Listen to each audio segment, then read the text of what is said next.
It goes beyond rationality. I think it has a deeply emotional effect. The name given on the monument could be as fictional as the name witch given to these women.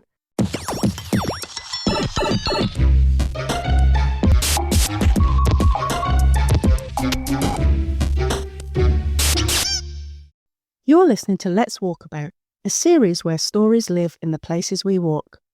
This story is told with respect for Maggie Wall, the people of Dunning, and its fascinating history. It blends documented facts with artistic license, honours the women whose names are forgotten from historic witch trials, and acknowledges the enduring mystery of Maggie Wall.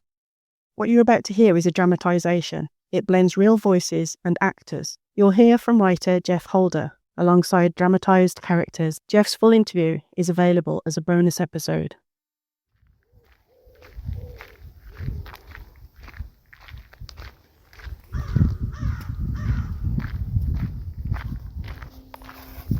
Here, in the sleepy little village of Dunning, right in the heart of Perthshire, there stands a monument that makes people stop in their tracks. It's a rough stone cairn, nearly 20 feet high, crowned with a simple stone cross. And across the front, in thick white paint, it reads, "Maggie Wall was burned here in 1657 as a witch." That's all there is. No information board, just paint renewed every so often, though no one admits to doing it. I met a visitor here who told me she often comes back to this spot. I asked her why. I don't even know why, really. There's just something about it. Sometimes I visit here and I leave flowers. Sometimes I just stand and read all the messages that have been left. It feels important, even if I can't explain why. But here's the strange part. For all the monument's presence, Maggie Wall is missing from history. Story of Maggie Wall's lasted so long simply because the monument exists. There are untold numbers of stories up and down Scotland of people who have been accused of witchcraft, some of whom were executed, but not all. None of them have a named monument for them. What we do know is that 6 women were executed for witchcraft in Dunning in 1663. Their names are recorded. Maggie Wall's isn't among them. And that gap leaves us with a puzzle. Who was Maggie Wall? And why is she remembered when so many women who were accused and executed in Scotland have been forgotten?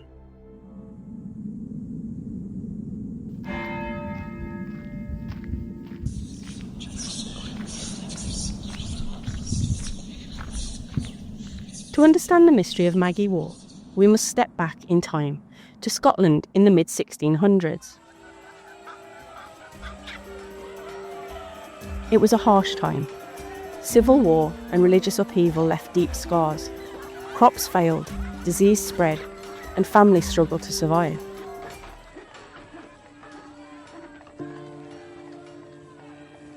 When bad things happen, people usually look for someone to blame. And all too often, in the 1600s, that meant accusing a neighbour of witchcraft. Whilst there isn't an exact number, the Survey of Scottish Witchcraft Database identifies nearly 4,000 individuals who were accused of witchcraft between 1563 and 1736. Historians believe around 2/3 of them, mostly women, were executed. Most of the records from this period are remarkably detailed. Kirk sessions and courts noted down accusations, supposed confessions, and even the cost of executions, rope, peat, and tar. We can see them, almost line by line, how some of these trials unfolded. We tend to think of in our minds as the witch trials being medieval in nature, but it was not the case. These are all post-Reformation. The Protestant Reformation in Scotland was far more intense, far more austere and far more vicious than that in England. And part of that Reformation was, in part of making a godly nation, was to seek out and exterminate the enemies of God, specifically people involved in, or people suspected of being involved in witchcraft. Contrary to belief, men were also accused of lesser crimes such as charming, and here in Dunning was no exception. A man named Johnny Guthrie, accused of being a warlock, went to trial in 1657. Johnny, however, was not put to death Instead, he was banished from taking the sacrament, and locals were advised to stay away from him. The Dunning cases, the records are not very complete, but we do know that a number of them were executed. A number of them disappeared from the records, so we presume that they were actually let go, but a number of them were executed. They were executed in the wood just outside Dunning. These were people who had done nothing truly wrong, but that the church and the local gentry thought that they had. So these are manifestly unfair executions. It's so interesting because we know the names of the real people who were executed here. Yet, this monument remembers someone who may never have lived. Exactly. And that tension between what the records show and what the stone declares is what keeps the mystery alive.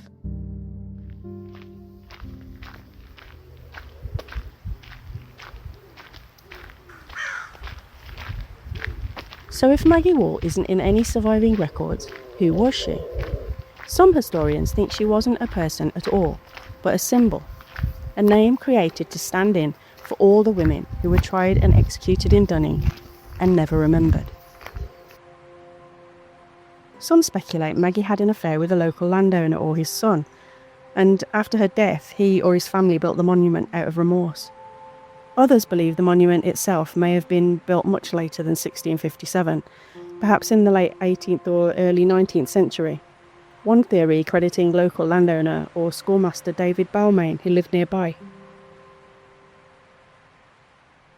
My principal theory, I suppose theory is perhaps too strong a word, perhaps hypothesis is the best that I can come up with, is that it is a kind of folly built at some point in the late 18th century, more likely in the very first years of the 19th century, by a local called David Balmain, who was the school teacher, the de facto lawyer for the village. He was a notary. He was also the tenant of numerous properties around the village. He was the tenant of the field called Maggie Wall's Field. He was a man who had access to the land. He had stonework available. He's my principal suspect. The style fits with that period. It could have been a kind of folly or cenotaph, but not to mark an actual trial, but as a memorial, a way of acknowledging the cruelty of witch trials at a time when people were beginning to look back on them with regret.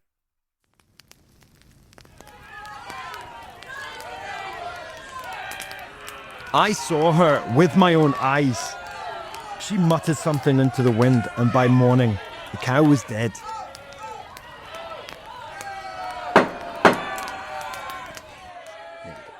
Margaret, accused of conversing with the devil, accused of laying curses on her neighbour's cattle. Confess, woman. Repent, and save your soul before you burn. I have never done any of the devil's work. Witch! Burn her! Take her away! Burn her! Witch! It's clear she's guilty. Oh, Lord of mercy, please, no! No, I promise I'm no witch. Please, anyone help me. I beg of you, please. Please, spare my life. These words were echoed right across Scotland, in trial after trial.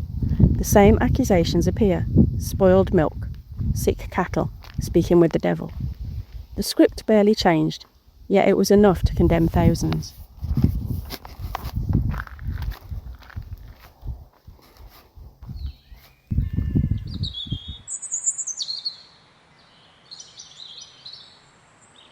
Every time I come here, I think about all the women we'll never know. The ones who never had a monument or even a line in a record book. If Maggie Wall never lived, then perhaps this stone is for them. And maybe that's why this place matters now. It's become more than a cairn, it's a kind of shrine. Visitors leave messages in chalk and painted on stones. Names of people they want remembered, like this one. For the failed women of Scotland, you still deserve so much better. I think the important thing is that the monument is a source of local pride. You know, people have grown up with that monument. It's always been there. So it's been protected in some way. It's been maintained. It was repaired by local stonemasons, free of charge, which I think indicates the importance that the monument plays in the minds and hearts of local people. The Maggie Wall monument is unique, the only witch monument of its kind in Scotland dedicated to a single witch. But we may never know who built it or why. It is possible she did live, and her story was simply erased.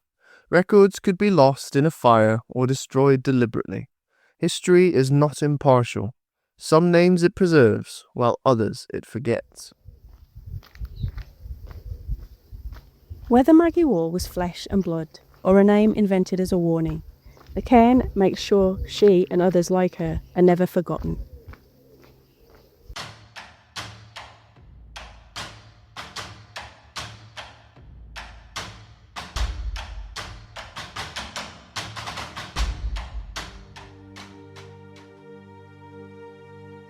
They called me a witch, for kenning herbs by their smell, for easing a bairn's fever with leaves steeped in water.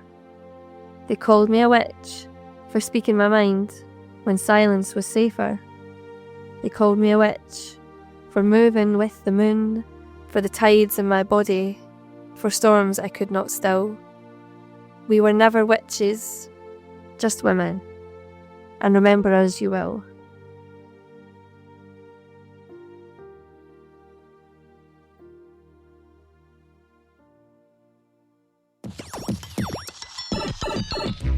This podcast was created by Nicola Foley, hosted on Buzzsprout, with music and extra sound effects from Pixabay.